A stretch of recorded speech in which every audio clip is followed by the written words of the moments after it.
Hello everyone, welcome back. I know it's been a while since y'all have actually seen my face. I don't have an actual mic and stuff, so I would like to take this channel to the next step, but until then, let's get into the video. Today I'm going to talk about my version of the complete FNAF timeline. There are a lot of fan people. Five Nights at Freddy's is what started as a simple horror game about a night guard that survived against a killer. Again, killer animatronics has become one of the most complicated stories in gaming. Behind the jump scares is a decades-long story about friendship, betrayal, murder, family, artificial intelligence, haunted machines, and the search for a way to defeat death itself. And the center of the original story is one man, William Afton. But William's story doesn't begin with Springtrap like everybody says he does. It doesn't begin with the first restaurant, Five Nights at Freddy's, or Freddy Fazbear's Pizza. And it definitely doesn't even begin with the murders. To understand the whole FNAF timeline, we have to go all the way back to the beginning. So today, we're going through the complete FNAF game timeline from the earliest known events involving the Mimic and the origins of Fazbear's technology through Fredbear's Family Diner, the Afton family, the missing children incident, the creation of Springtrap, the fire at Freddy Fazbear's Pizza Place, and finally into the modern era of the Mega Pizzaplex and the Mimic. And throughout this video, I'll separate what the game's clearly established from theories that are still debated. This is the story of Five Nights at Freddy's. Chapter 1, which is way before Five Nights at Freddy's, before Freddy Fazbear's. Long before Freddy Fazbear's became one of the most recognizable characters in the series. There were people building the technology that would eventually make the entire nightmare possible. One of the most important figures in this early history is Edwin Murray. Edwin was an engineer whose work with advanced animatronic technology would eventually become connected to the Mimic. The Mimic is particularly important because, unlike the original animatronics, it isn't simply a robot following a predetermined routine. It can observe behavior and copy it. That ability would eventually become one of the most dangerous characteristics in the modern FNAF story. The early Mimic storyline is explored heavily in The Secret of the Mimic, which was released in 2025. However, this part of the timeline is complicated because the Mimic's history comes primarily through the modern storyline and its connected material.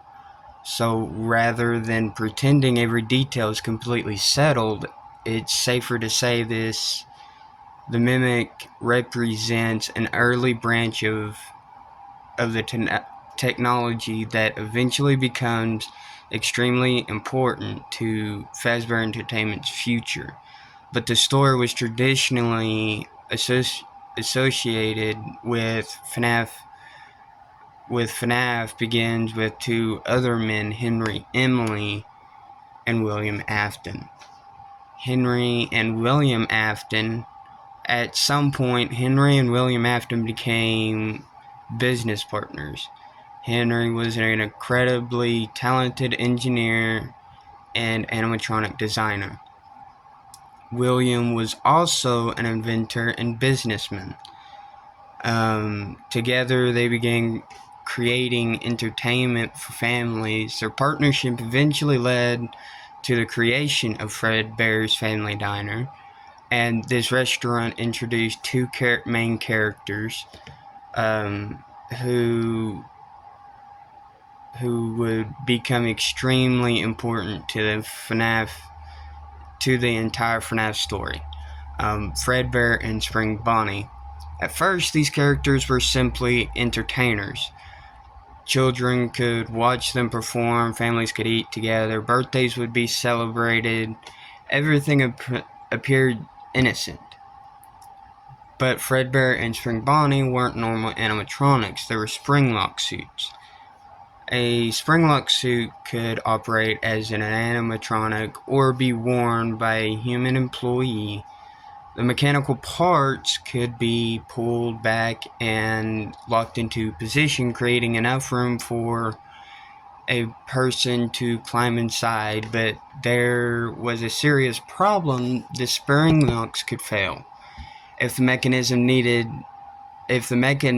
released while someone was inside the suit, the metal components would snap together and back into place, crushing anyone, and anyone inside could be seriously injured or killed. These suits would eventually become one of the most important pieces of technology in the entire franchise, because one day William Afton would climb inside one, and that decision would turn him into Springtrap, but we're getting ahead of ourselves. Charlotte Emily. William Afton wasn't simply Henry's business partner, he was also a murderer. One of the earliest known victims was Charlotte Emily, Henry's daughter. Charlotte was left outside of one of the restaurants, and William found her. He killed her, but Charlotte didn't simply disappear. Nearby was an animatronic created to protect children, named the Puppet. Charlotte's spirit eventually became connected to the puppet. This is one of the most important moments in the entire franchise, in the entire timeline, because the puppet becomes closely connected with the souls of the other animatronic, with the souls of the other murdered children. The puppet isn't simply another haunted animatronic. It becomes a protector, a guide, and eventually it helps give life to the spirits trapped inside the animatronics. William had started something he couldn't control, but he wasn't finished either. Now, moving on, the Afton family. William Afton had his own family. His children included Michael Afton, Elizabeth Afton, and the younger son, commonly referred to by fans as the crying child. The Afton family is essential to the understanding of the timeline because William's actions didn't just destroy other families, they destroyed his own. And the first major tragedy inside the Afton family happened at Fredbear's. The younger Afton child was terrified of the animatronics. His older brother, Michael, repeatedly frightened him and bullied him. Then came his birthday. Michael and his friends decided to take the crying child's fear too far. They carried him toward Fredbear, placed his head near the animatronic's mouth, and then Fredbear's jaw came down. This also became known as the Bite of 83. The crying child was critically injured and eventually he died. This event is known through the minigames of FNAF 4, but the exact identity and ultimate fate of the crying child remain among the biggest debates in the FNAF community. The games never simply give us a character screen saying his name. So when you hear people confidently say his name is Evan, remember that is a theory based on clues. It is not directly confirmed by the games. What we do know is that the Bite of 83 fundamentally changed the Afton family.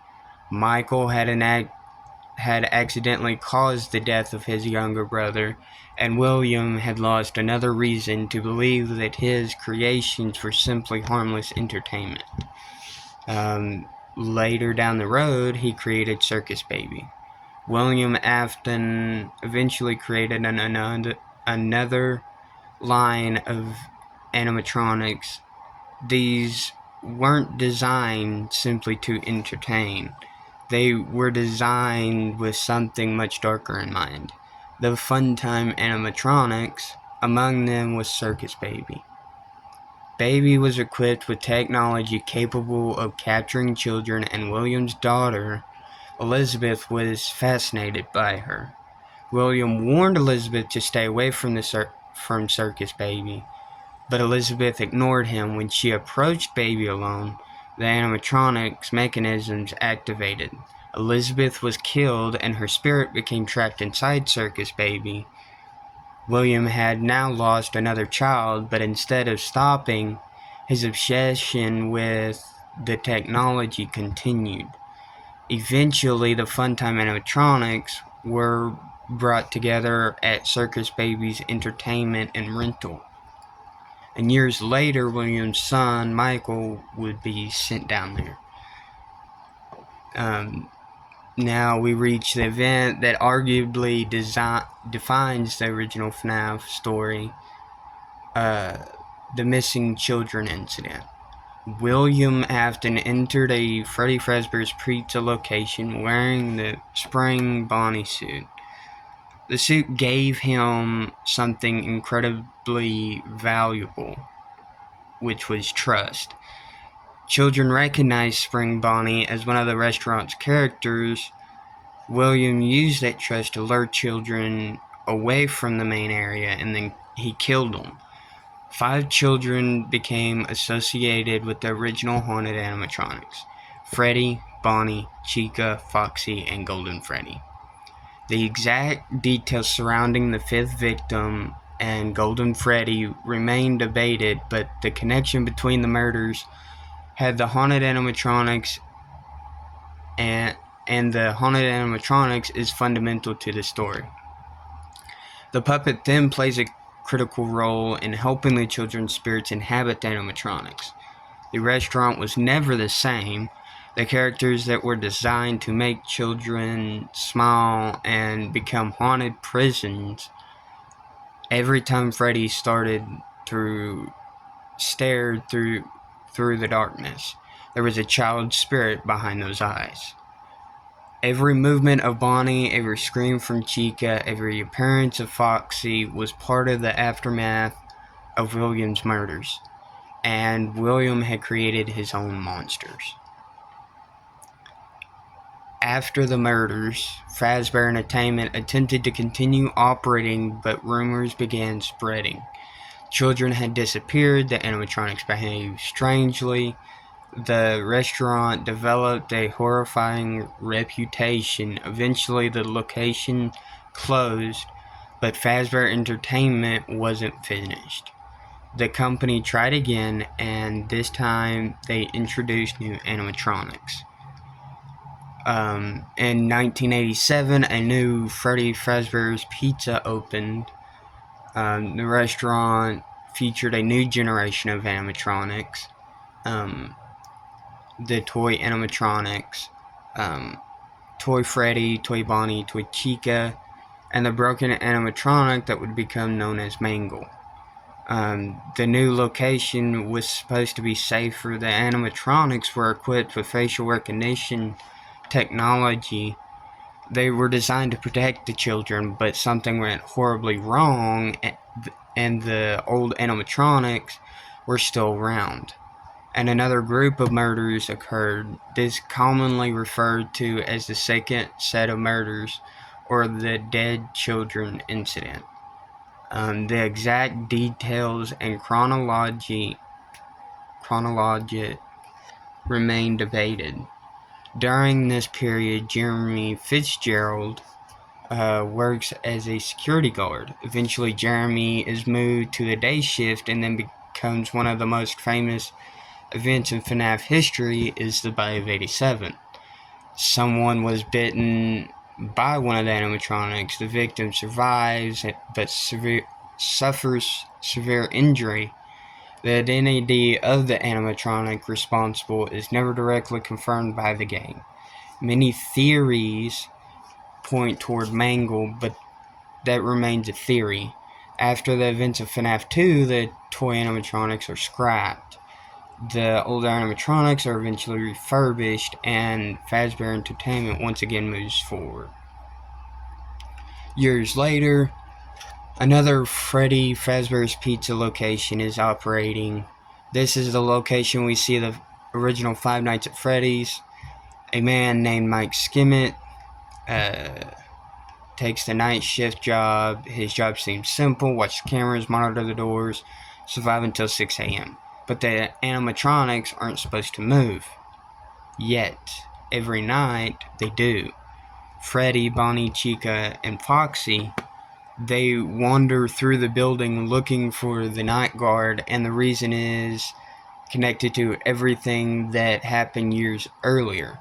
The souls of the murdered children remain trapped. The restaurant eventually closes, and the original era of Freddy Fazbear's Pizza appears to be over. But William Afton is still alive, and that's when everything goes worse. After the restaurant closes, William returns to the abandoned location. He begins dismantling the haunted animatronics, but he makes a mistake. The spirit of the children appear. William is surrounded. The same children he murdered are now coming for him. He was desperate to escape. William climbs inside one of the old Spring Bonnie suits, and he believes the suit will protect him. It doesn't. The spring locks fail. The mechanical components snap back into place. William is crushed inside the suit, and yet he doesn't truly die.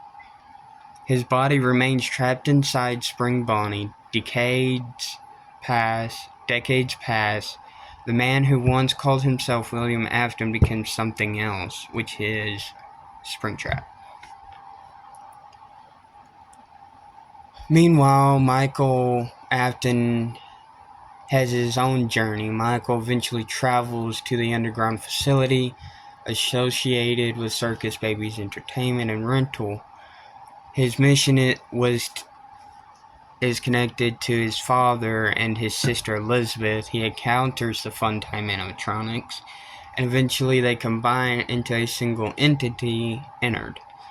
The animatronics manipulate Michael. Michael's taken to the scooping room, and the scooper removes his internal organs. Ennard uses Michael's body as a disguise to escape that place. But Michael doesn't stay dead. Eventually, his body rejects Ennard. Ennard leaves, and Michael survives. From this point forward, Michael's purpose becomes increasingly connected to finding his father and correcting the damage William caused. 30 years after the original Freddy Fazbear's Pizza closed, people began turning the legends into entertainment. They create Fazbear's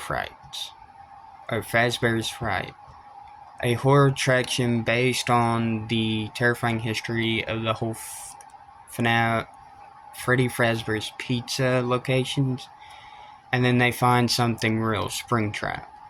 William Afton has survived. The attraction opens, the nightmares begin again, but eventually Fazbear's Fright catches fire. Springtrap survives the fire again. William Afton refuses to disappear. Eventually, Henry Emily decides enough is enough. He creates a final plan. A new pizzeria is opened. But the restaurant isn't really a restaurant. It's a trap. Henry wants to gather every remaining haunted animatronic into one location. Scrap Baby, Molten Freddy, Lefty, and William Afton, now known as Scrap Trap. Michael Afton is placed at the center of the plan. He knows what is happening. He knows this may be his final night, and Henry knows it too. Once everyone has been gathered, Henry activates the trap. The building catches fire, the animatronics burn, Michael remains inside, Henry remains inside, and William Afton burns once again. But this time, Henry hopes the souls will finally be released. He gives one final speech about ending the cycle. The original story appears to be over, but FNAF had one more question. What happens to William after death? This leads us to Ultimate Custom Night. The exact nature of UCN remains debated still. This most common interpretation is that William is trapped in a supernatural state of torment. He is forced to face the animatronics again and again and again, but one spirit refuses to let him rest. The identity of this spirit is heavily debated. Many fans connect this character to Cassidy. Others have different interpretations. What matters is the message. William Afton may have escaped death before, but someone has decided that he doesn't deserve peace, and then the story changes. Fazbear Entertainment eventually attempts to rebuild its reputation. The company creates a virtual reality game, Five Nights at Freddy's, Help Wanted. The company wants to turn the horrifying legends of Freddy Fazbear's Pizza into entertainment, but while developing the game, something goes wrong. A strange digital rabbit appears, Glitch Trap. At first, many players believed Glitch Trap was simply William Afton returning in digital form, but the modern story has complicated that interpretation. The mimic and its ability to copy behavior have become central to understanding the modern era. So when we talk about Glitch Trap today, we have to be careful. The idea that Glitch Trap is literally William Afton is no longer as straightforward as it once appeared. The modern games increasingly point toward the mimic as a major force behind the rabbit, like digital threat. And that brings us to Vanessa. Vanessa becomes connected to the digital threat and eventually takes on the identity of Vanny. Fazbear Entertainment is once again creating monsters, only this time they're hiding inside technology. Fazbear Entertainment eventually built something enormous, the Mega Pizzaplex, a massive entertainment complex filled with restaurants, games, attractions, and new animatronics. Among them are the Glamrock animatronics, but one child is trapped inside Gregory, and Gregory finds an unlikely ally, Glamrock Freddy.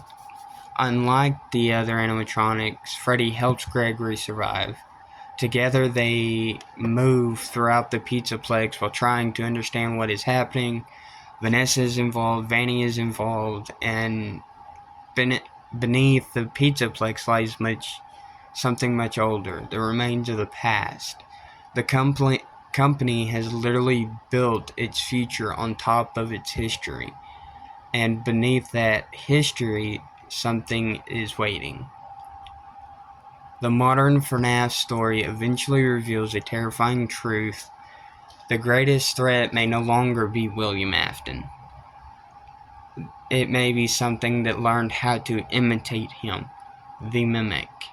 The mimic can observe behavior, it can copy voices, it can imitate people, it can become whatever it needs to be.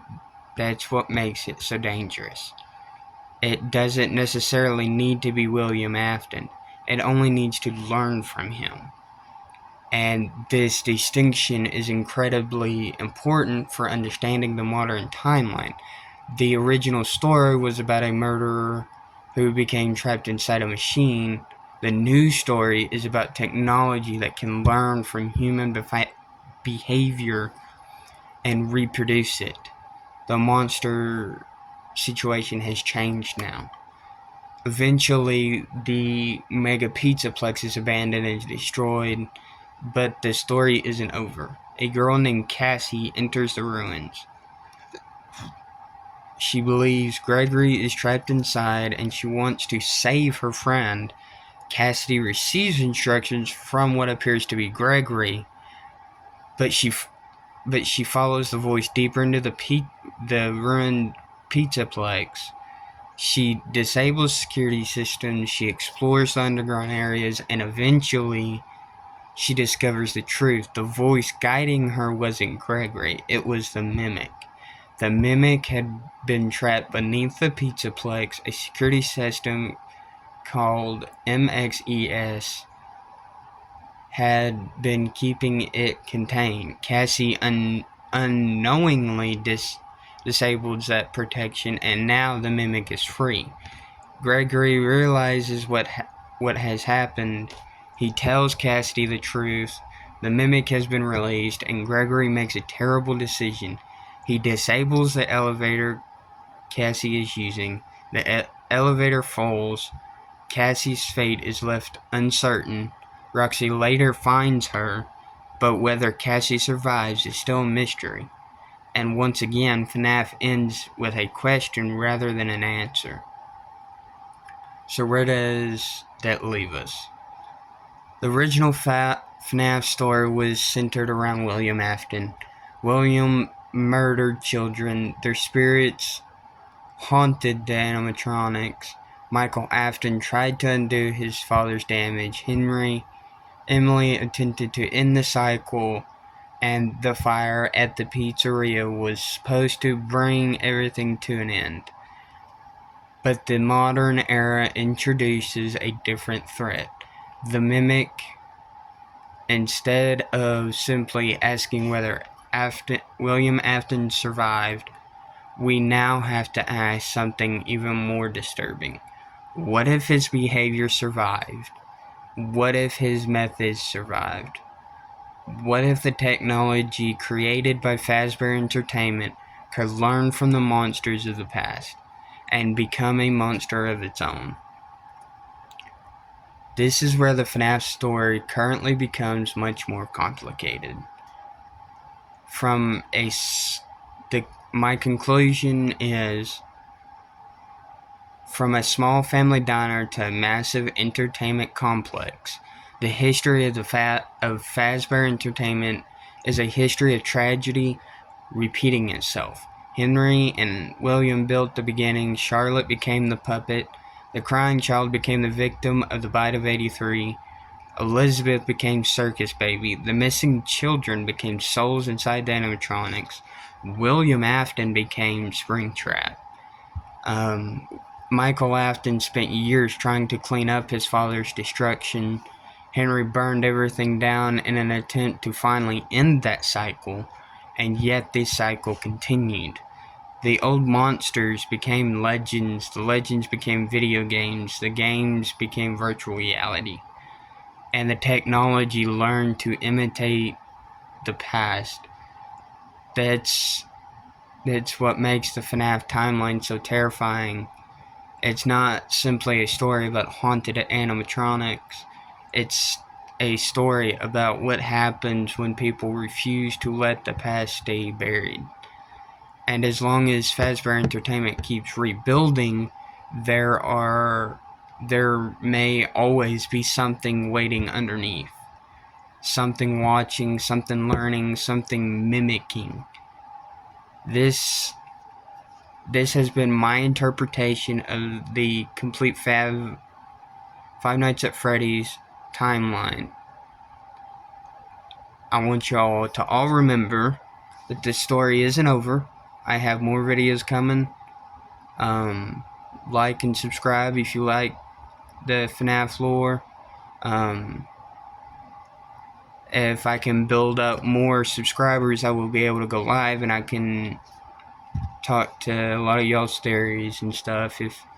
But we gotta get the subscribers up and going though. And until next time, this is Roberts Gaming signing off.